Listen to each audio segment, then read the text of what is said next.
नेताजी सुभाष चंद्र पर हुई गलत टिप्पणी के बाद सुभाष आर्मी द्वारा फूटा गुस्सा, गुजरात विधायक पर उचित कार्रवाई की मांग। सर अपना परिचय दे दीजिए। मेरा नाम हिमांशु शेखर है। मैं बागी बलिया का रहने वाला हूँ। और आज किस तरह की बैठक का आयोजन किया गया, सर क्या उद्देश्य? सुभाष आर्मी एक सामाजिक संगठन है।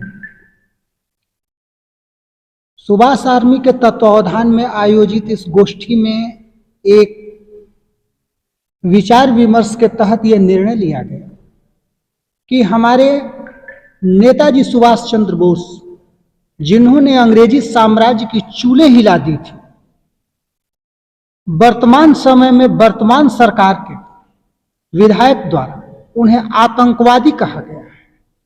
ये कहां तक उचित है?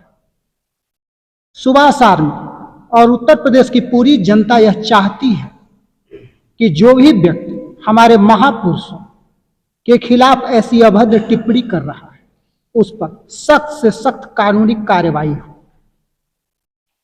इसी के लिए ये बैठक बुलाई गई है और हम चाहते हैं कि नेताजी के विचारों से ओतप्रोत इस राष्ट्र में नेताजी का सम्मान रहे और नेताजी के अपमान में कहे गए एक एक शब्द के विरोध में सुभाष आर्मी और सुभाषवादी विचारधारा से जुड़े हुए अन्य संगठन भी इस बात के लिए प्रतिबद्धित हैं कि जिस विधायक ने ऐसी अपशब्द बातें नेताजी के विरुद्ध में कही हैं, उनके खिलाफ एफआईआर दर्ज कराया जाएगा और कठोर दंडात्मक कार्रवाई कराई जाएगी। जैसा कि देखा जाता है विश्व के तमाम देशों में महानायक रहे हैं, लेकिन भारत ही एक ऐसा देश है जहां पर महानायकों के साथ ऐसी अभद्र टिप्पणियां सुनने में आती हैं। क्या कहेंगे आप? देखिए, किसी भी महानायक के विरुद्ध में टिप्पणी करना बहुत ही आसान सी चीज है। आप महानायक बन नहीं सकते। जब आप किसी चीज के बारे में जानकारी आपको नहीं होती है ना, तो आप अल्प जानकारी पा करके और किसी पर टिप्पणी करते हैं। नेताजी हों, नेहरू जी हों या जो भी हों हमारे देश के महानायक हों, इन पे टिप्पणी करने से पहले उनके बारे में पढ़िए, वह जानिए, उनके कार्यों को समझिए। उस समय देश की तत्कालीन परिस्थितियां आज की तत्कालीन परिस्थितियों से उस समय का कोई आकलन नहीं किया जा सकता है। उस समय देश पूरा विश्व ब्रिटिश शासन के कहीं ना कहीं एक औपनिवेशवाद की जो व्यवस्था थी उसके खिलाफ लड़ रहा था। भारत से निकल करके नेताजी सुभाष चंद्र बोस ने एक आजाद हिंद फौज का गठन किया और देश की आजादी के लिए अग्रणी भूमिका निभाई।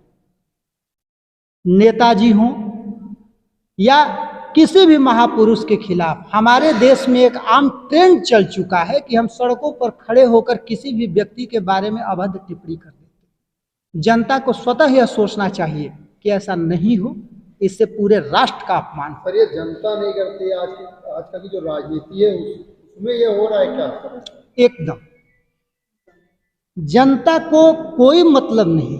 जनता अपने घरों में, जनता भूख से, बेरोजगारी से, गरीबी से जूझ रही है। जनता महापुरुषों का सम्मान करती है, लेकिन कुछ ऐसे व्यक्ति हैं जो अपनी नासमझी के कारण अभद्र टिप्पणी करते हैं और अभद्र टिप्पणी करने के बाद जनता में, जनमानस में एक रोष व्याप्त होता है और इसका राजनीतिकरण करने की कोशिश करते हैं। जनता सही है, देश सही है, चंद लोग कहीं ना कहीं व्यवस्था को गड़बड़ कर रहे हैं। बताइए जो यहाँ पे आज आयोजन हो रहा है। मेरा नाम अरविंद सिंह रावत है और मैं सुभाष आर्मी का चीफ हूँ। जैसा कि सब लोगों ने मुझे जिम्मेदारी दी है, इस बैठक का आयोजन इसलिए किया जा रहा है कि 23 जनवरी 2023 को अभी नेताजी की जयंती मनाई गई। हम लोग परिवर्तन चौक पे उस जयंती को मनाए। शाम को पता चला सोशल मीडिया के माध्यम से, न्यूज़ चैनलों के माध्यम से, कि गुजरात विधानसभा आणंद का विधायक योगेश आर पटेल ने नेताजी को अपने सोशल ट्विटर से, सोशल आईडी से उसने नेताजी सुभाष चंद्र बोस जी को आतंकवादी लिखा। सुभाष जी हमारे आदर्श हैं और हमारे ही नहीं पूरे भारत के आदर्श हैं। वो सदी के महानायक हैं।